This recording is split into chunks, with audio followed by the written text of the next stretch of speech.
I think that a lot of UA folks lack that curiosity and they just treat this as a job and they're like, okay, let's just do Facebook video. I think you can learn a lot of things by just like looking at what others are doing, especially smaller developers, and trying to replicate that and apply that at a larger scale. Welcome to Mobile Growth and Pancakes, a podcast by StoreMaven. We break down how and why mobile apps grow. In each episode, we invite a mobile growth expert onto the show to break down a specific mobile growth strategy, how it worked, why it worked, and what they would do differently. I'm your host, Esther Shatz.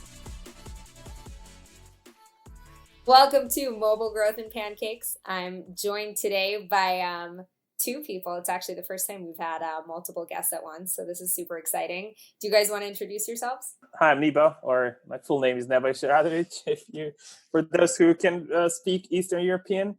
I'm a growth lead at N3twork, and I spend most of my time as part of the NSP team, which is basically our publishing platform, helping developers grow their games.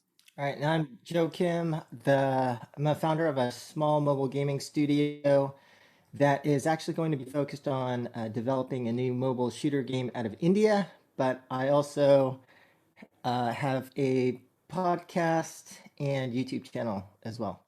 Awesome. So, before we jump into our hot topics for today, Nebo, Joe, how do you guys know each other? What's the connection between the two of you? I forgot how we met, Nebo. It might have been through a Slack channel, but I don't remember. It was an event or Slack or something.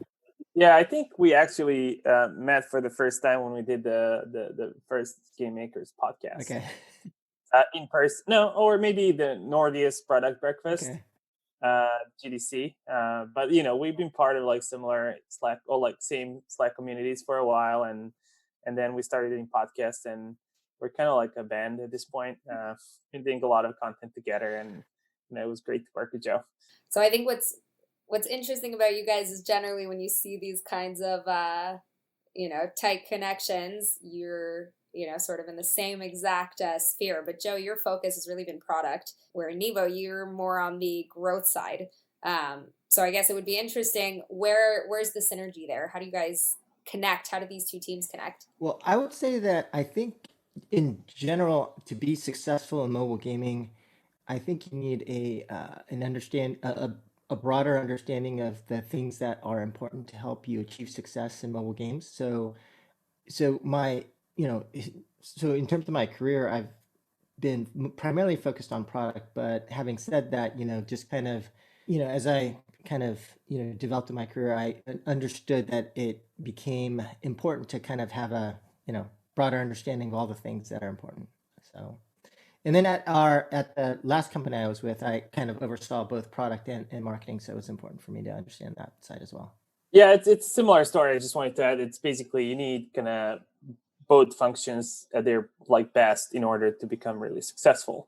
And the challenge with just being UA focused or just being product focused is that you hit the ceiling pretty fast, and then you kind of help it, like both teams have to help each other kind of unlock the next kind of growth opportunities. So if the game is like not casual enough, that's where product steps in and makes things that make the game more accessible. Or if the game is accessible enough but doesn't have enough like users in the game, that's when UA steps in and helps the game grow further. And in order to build like a really successful like multi-hundreds of millions of dollars game, you kind of need both functions to be at their best in order to get there. And that's why it's not just enough to be great at UA or to be great at product. You need both. And that's I think we're pretty aligned on that, and that's how we started basically doing podcasts and talking about these things. I guess when it comes to kind of starting off, I like what you said about this, kind of product needs to step in when the challenge is product based, UA needs to step in when the challenge is UA based. But where do you begin? I mean, if we're looking at a new app, are you focusing on developing something based on market appeal and starting on the marketing side, figuring out where that is and developing around that? Or do you start with a phenomenal product and then, kind of tweak the marketing around that? I think it's pretty situational, right? And so depending on the kind of product that you're working on and what are the bases of competition in that market, I think that would kind of dictate where you spend your specific focus. But generally speaking, I would say, yeah, that today it's important to the point about having product understanding and understanding about growth and testing, and that the kind of skills that marketers have to help inform product. It's kind of important to know both, but I do think that there are a lot of things that people can do regardless of the product to regardless of the specific game that you're making, in which it does help to kind of have understanding of both and to kind of do things that will help validate the product in terms of like a lot of the risks that you have, right? So like every product's going to have a different set of risks, and one of the things that I would encourage a lot of game developers to do is just to try to understand what those key risks are, and then depending on what those risks are, whether it's more marketing focused or product focused, to focus on trying to validate those risks. Makes sense. Do you have an example of a, if we're, kind of opening up a risk, how you tackle that from those sides? Yeah, so let's say that you are working on in a already proven genre, and what you're trying to do is you're actually trying to just add a different type of IP or art style to differentiate the game. Then in that case, I would say that that marketing is probably more important here in the sense of like trying to do a lot of market tests to try and validate whether you're going to have strong IPMs, whether that specific IP matched with the gameplay that's proven actually resonates with the type of players that you're going after. And so from that perspective, I would say where product can help is trying to help determine the type of audience that would be playing that game.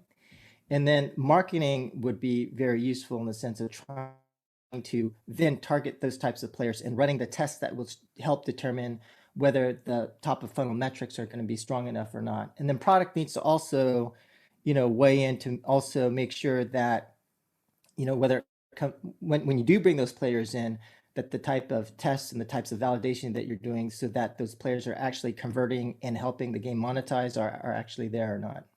Anybody, I don't know if you have any specific thoughts on that. Yeah, I mean, I would just add this is like also pretty company specific. Like if you're Supercell, you might not care about marketing as much, and because they're so good at making games that are very accessible and are played by millions of people all over the world or all across the world. But for most developers, it's important to kind of validate the art style, the theme of the game early, so you basically save some time and make sure that the game you launch to the worldwide audience has the kind of highest chances to succeed. And I think the key point here is something that JK mentioned, which is basically, is there any overlap between IP and the theme and the audience you're going after? If your game is too hardcore and your art style slash IP that you're working with is too casual, there's a chance that the audience that you're driving in the game with your ads might not be the audience that you want in the game. And that will probably have a negative impact on the retention, on monetization, and pretty much all the major, both like UA and like mostly like product metrics. Because on the UA front, everything's going to look great, but on the product side, might not look great. And that's when that's where the product and the UA team have to work together to understand where is the disconnect and what are the things you have to do either on the UA side or the product side to increase the chances of success. But probably the other thing to add there is that for some games, the risks are going to be different, right? And so it might be you're introducing a new control scheme. So the control scheme might be the major risk for the game, or it might be the monetization system, like a new monetization system mapped with gameplay, right? And that's basically what the Japanese do. They do like something cross something. So they'll take gameplay from, game X and monetization system from game Y, and they just do crosses, right? And so like, again, it just depends on what the risk for the game is, but that's something that I would highly recommend that game studios do, is for the game that you're developing, understand what are the key risks, and then from there, then leverage your product and marketing team to understand, well, then how can we try to help better characterize what the risk is and to try to validate or mitigate those risks for the game. And I mean, I'd imagine also those risks will change over time, right? When you're legacy, long-standing title, your risks are gonna inherently shift versus what they were at launch. There's gonna be something about breaking into, say, an overly saturated market, and how do you make yourself known versus when you're a longer standing title, maybe it's more how do we stay relevant off apps that have newer hype and everything like that. Yeah, and I think understanding like what the risks are and how to mitigate those risks or characterize those risks is, I think, the hardest part about game development. And one of the things that I think is probably not done very well by the majority of game studios out there. And I'm not saying that I'm a master at it as well, but we're actually putting a lot of resources into figuring that out. And then I think the other thing to understand is that, to your point about how risks change, it also changes from with respect to your game development process as well, because there may be a set of risks that you try to characterize during pre-production, and then during production, one of the new things that we've done is we've now set monthly validation goals where we're running like a major experiment or prototype against a risk every month.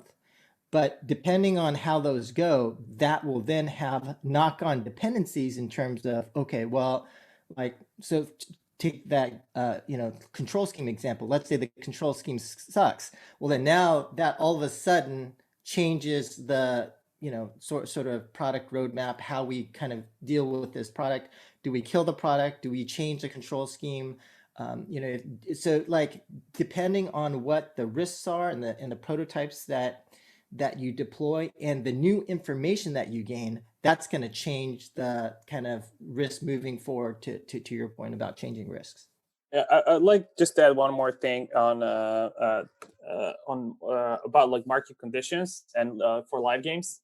I mean, the market changes all the time on the UA front as well. So for live games, sometimes it gets increasingly harder to promote those games, which is when games need to pivot, even the live ones. And I always like mention this example of Lords Mobile, which is like, which has been advertising pretty aggressively for like quite some time now. And there's not that many games they have been able to do that. And part of the reason why they're so successful at it is that they kept changing the game and changing the kind of visual appeal of the game in order to be able to continuously deploy UA dollars. And I think that's when kind of market conditions come into play on the UA front. It's at some point, you just cannot continue spending money and growing the game without changing the game significantly and understanding what are the current kind of market conditions. To give you an example, Facebook introduced VO and AAA now like ads. So they're changing the way you can buy on Facebook all the time, which means that sometimes you need to change the game to address those UA changes. And that's when product and UA really should work together to understand what's the opportunity there and how they can get the most out of it. So it's a great point you're bringing up, kind of the different Facebook targeting optimizations. And I think one of the ways that product and UA had this really nice synergy was, bringing in users tied to specific, you can call them product KPIs. I mean, ROAS, I think, is one of those metrics that is half product, half UA, right? It's bringing in the right users and making sure that the right actions take place. Obviously, and I'm sure this isn't the first time you've talked about it, IDFA is, just around the corner. This is, I would say, if we're talking market conditions, probably the biggest shift that we've seen in quite some time. Does this change the way? Basically, I guess there's a lot of questions to ask here, and I know nobody knows. But if we're looking at UA in the future and moving forward and being able to set these KPIs and tie these to, validate that UA is bringing the right audience for product, how does that work when we can't track them all the way through? Well, I mean, I think this underscores Nevo's point, right? Which is to say that, based upon environmental changes in the industry, that should have an impact on product. And so, the way that we've been approaching it, my studio, is to try and, basically try to trace route through what the implications are if IDFA deprecation, for example, has the impact of not enabling studios to target whales. And so if we believe that's the case, and so you no longer have those players that will be spending $10,000, $100,000 in the game, then what would the impact of that be? And if the impact is to basically shift payer buckets down, right? So if you're looking at your payer base, and if you were to characterize them in terms of payer buckets, and then to try and understand what would happen if we try to shift the payer buckets down, but then being able to offset that in some way through it to maintain our revenue? Then the way that you could potentially do that is by using more of a supercell based approach, right? Which is to lower our poo but increase conversion. And so then if that's the case, then you have to think about the monetization schemes and mechanics in your game such that you can enable that to happen, right? So if you're trying to go for broader conversion and basically that lower ARPU, then what can you do that makes sense in the context of the game that you have? And so that, in my opinion, would then be one of these situations, to Nebo's point, where you have your marketing team that can help you understand how you're going to be able to target and what's possible, and the product team to then understand, well, from a monetization perspective, how do we map what is possible from a targeting perspective to what we try to do from a monetization perspective in game. And so, I think that's this is kind of a live example of this kind of product marketing synergy being brought to bear against a current, big change in the market coming up. I think that's super interesting, actually, that, I've obviously been listening to a lot and researching a lot. I don't think it's the most popular track, which is product also has to adjust. It's not just about how do we bring in the right users. It's these are the users we're bringing in. This is the goal that we've set for UA. How do we use the product side now to match and meet in the middle? I think that's really interesting. Yeah, I'll just add that, one more thing that's an interesting opportunity for product and UA to work together is conversion value design. It's basically figuring out which events should be passed to our networks and how to optimize against those. I don't think if UA and the product teams are siloed that you can do that successfully, or the companies can do that successfully. So that's yet another example of why these two teams should work together. And as JK said, I think it's going to be super, super important understanding what type of users can you bring in the game in the post IDFA world, and optimizing the game to address that is going to be crucial. So if you cannot really target whales and go after high value players, then that means that you have to make your games potentially more casual, focus more on like hybrid casual titles and like midcore and hardcore, or to revert your like UA strategy back to like the ones that were used in 2015 or 2014, where you optimize only the pub level and not rely so much on kind of machine learning based algorithms. But again, that also means that the game needs to be changed, and that we need to kind of use every available lever to help the game succeed. I mean, I think definitely there's the flashback side of, we have a KPI that we can still measure, which is the conversion side, but we just don't know what kind of value that's bringing in. I guess, how do you, what's the right process to analyze what, IDFA starts, we've changed our campaign goal to optimize for conversion, for CPI, what have you. How do we kind of validate what's happening now on the product side? How do we see what that user base is that's being brought in order to create the right accommodations? Yeah, I think the Android is still there, so we can always use Android to try to understand, like, when it comes to for example, creative performance, and if you want to measure how different types of creatives perform, then we can still leverage Android. When it comes to kind of understanding like how different channels perform, or like different geos perform, I think a key will be in kind of campaign. Key will be to understand campaign setup properly and how to get the most out of SKA network. So basically, you cannot really target super granularly, but you potentially design different country tiers and try to like group as many countries as possible together to get the most out of SKA network, and to try to prevent the data loss, and then to like learn that way. But I feel like most of those workarounds won't work, and that we'll still have to rely A, on Android, B, on potentially things like Store Maven, just to understand like what's the conversion rate of like certain creatives and certain art styles, and then to try to kind of extrapolate those values and understand what's the impact on the game. But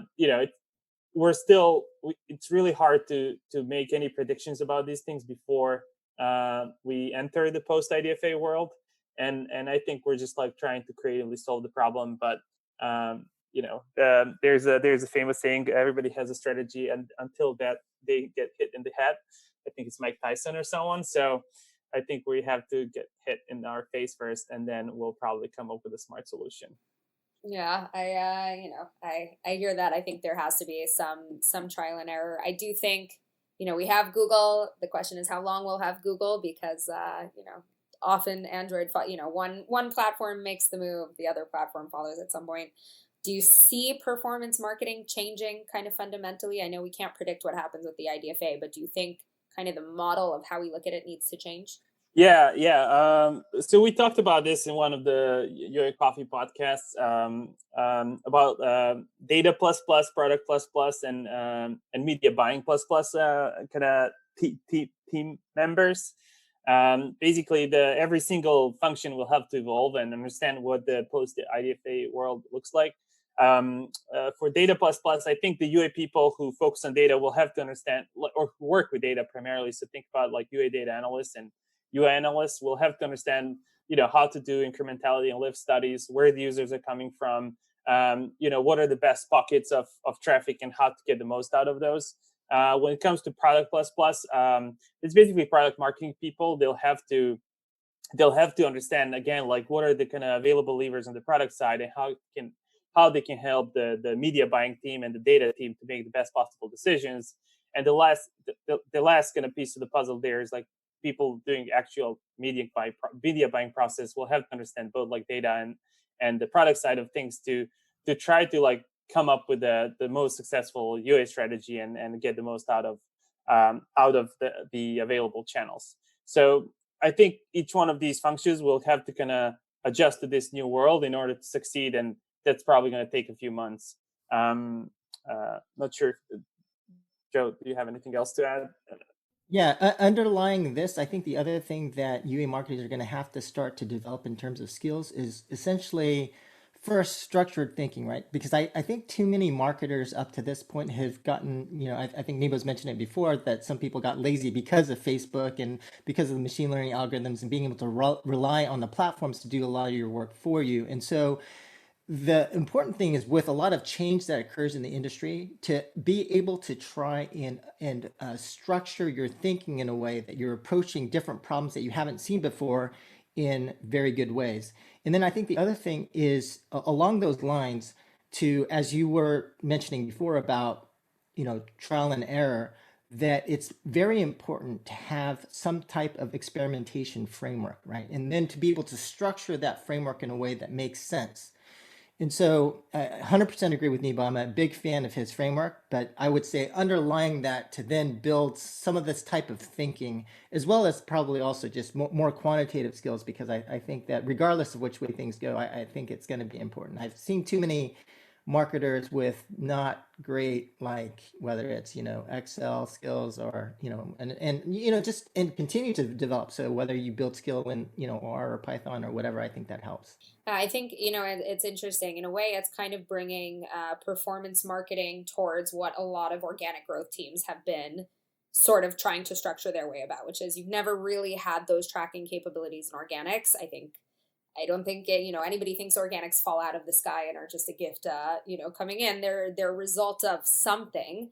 And I think I've seen at least a lot with the partners that we work with, that there's been a big push in the last couple of years to structure some kind of experimentation framework. Like you said, basically, how do we create a clean enough experiment environment? Obviously, we still have, one funnel to bring users into the app at the end of the day of, kind of store to download, but we have many, many options once we get there. How do we create the right framework for being able to assess things like, more branding efforts, different keyword and design optimization efforts that don't have that direct tie-in? So, I think, I totally agree with what both of you were saying, which is there's this kind of need to shift fundamentally, but also never to let go of the fact it doesn't mean that we're not database, that database optimization isn't the way to go. It doesn't mean that tying KPIs into KPIs into everything you do and crossing the different teams is irrelevant because we're in this, kind of impossible scenario. It's just shifting that perspective. Yeah, I think it's important to mention that, UA might become what TV, TV attribution is right now, like, or the way we attribute like UA installs might be similar to what kind of brand performance or performance brand marketers are doing. Where it's important to understand, like, organic baselines, like, how many installs are coming from like a different geo each day, and then to try to attribute, like the incremental installs and revenue to paid UA efforts. So I think this is where, having some skills in buying, like, buying brand media will make, or not brand, yeah, basically buying offline media will come handy, because these people who have been doing this, especially buying like TV ads, understand this really well, and the future might be more similar to that than to what we're doing right now. Right. Yeah. And I think the other, one comment that I think one of our other buddies, John Lau, had mentioned is that it's going to be increasingly important for UA people to actually not think of themselves as UA marketers, but mainly be thinking about themselves in terms of growth. And now, in terms of a growth function, whether that means being integrated with product or whatever it takes to drive growth of the product, is how UA marketers need to increasingly think of themselves kind of moving into the future. And going back to structured thinking, when you start thinking about yourself in terms of growth, then it's going to be that structured thinking and those skills around structured thinking that allows you to build that growth framework, right? Because it's going to be situational for every company for the type of product that you have. But being able to situationally create what is the growth framework that allows us to really deep dive on our product, understand where those levers are that can actually help drive the most growth and have the biggest impact of the product, and then to isolate and drive against those initiatives that will actually help increase the product the most. All right, you guys ready to move on to the quick fire round? Let's do it. All right. First of all, what is you give one and only one tip to an aspiring growth marketer? What would it be? I would say to build a skills matrix for your career. This is basically trying to understand what are the skills that will allow you to be successful, kind of thinking one step ahead, and then to start trying to develop your personal skills against that skills matrix so that you can be as competitive as possible in the future. Yeah, I'll be more generic and just say that, just be curious and try to, like, treat this as a calling and not a job. Play as many games as possible. Look what other advertisers are doing. Try to understand why are they doing that, and try to implement that in your kind of day-to-day work. I think that a lot of UA folks lack that curiosity, and they just treat this as a job, and they're like, okay, let's just do Facebook video, which is what JK said earlier, and things are going to look great. I think you can learn a lot of things by just, like, looking at what others are doing, especially smaller developers, and trying to replicate that and apply that at a larger scale. Wasn't so generic. I haven't heard it exactly like that yet. What's your favorite growth resource and why? So maybe I could give two answers to this. I would say that the first resource is I'm a big fan of Eric Seufert's blog, Mobile Dev Memo, but I would say the other resource is just talking to guys like me, but right, so like being able to, like, I think it really is talking to people about like the key issues in the industries and having those kind of deeper conversations. I think is probably where I learned the most.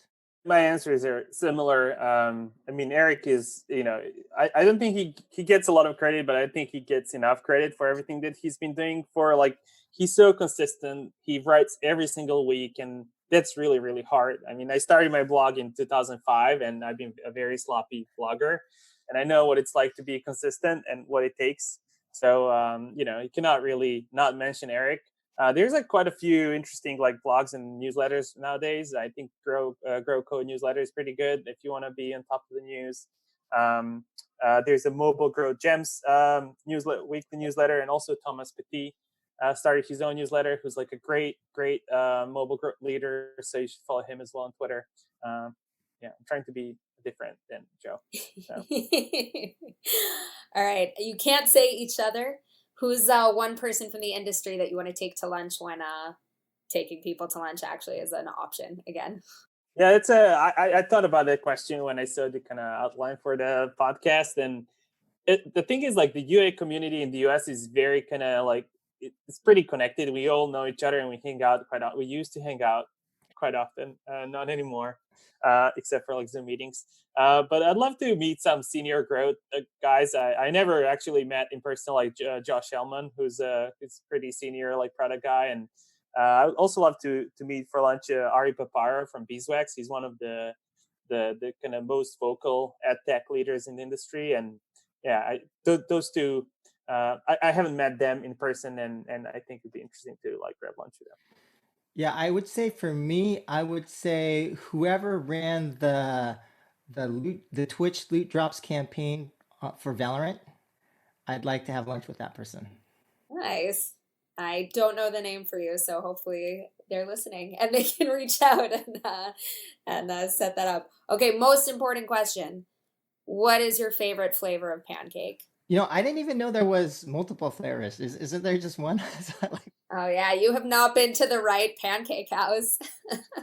we have to kind of add more details to this question. Are we talking about pancakes or crepes? American pancakes or the ones that you make in pan, like the French crepes? Well, I'll say, because I'm an American expat, so I do have a love of American pancake, but that thin kind of crepe or bellini is definitely fair game. And I'd say, Joe, you can expand it through the toppings. You've got like the banana chocolate pancake, you've got Nutella, you've got blueberry, there's a whole... I would say regular, but yeah, I'm a fan of Nutella, so maybe Nutella then. Maybe you haven't had a Nutella pancake, and that's the real issue. I'm quite an expert when it comes to French crepes, which you could say by my weight. I love them, and they're very common in Serbia, where I'm coming from. So I'd suggest you to try French crepe with tart cherry and hazelnut. They're great, and hazelnut gives you the crunchiness, and tart cherry just give you the tart flavor. So next time, and Nutella, of course. Sorry, Nutella is like comes with everything. So next time you go to a crepe house, try that. It's pretty good. Good tip. All right, guys, where can people find you if they want to, learn more, follow up on what you're doing? I would say for me, probably the Deconstructor of Fun podcast or the Game Makers YouTube channel. For me, Twitter or LinkedIn, just like, search for my name, twitter.com/ENIAC or ENIAC. And yeah, let's follow each other there. Awesome. Guys, thank you so much. And I know it's a pretty early morning, so thank you for waking up without pancakes to take the time to chat. It was awesome. And that was Mobile Growth and Pancakes. To find out more about StoreMaven and how we can improve App Store performance, visit storemaven.com. And then make sure to search for Mobile Growth and Pancakes in Apple Podcasts, Spotify, and Google Podcasts, or anywhere else podcasts are found, and click subscribe so you don't miss any future episodes. On behalf of the team here at StoreMaven, thanks for listening.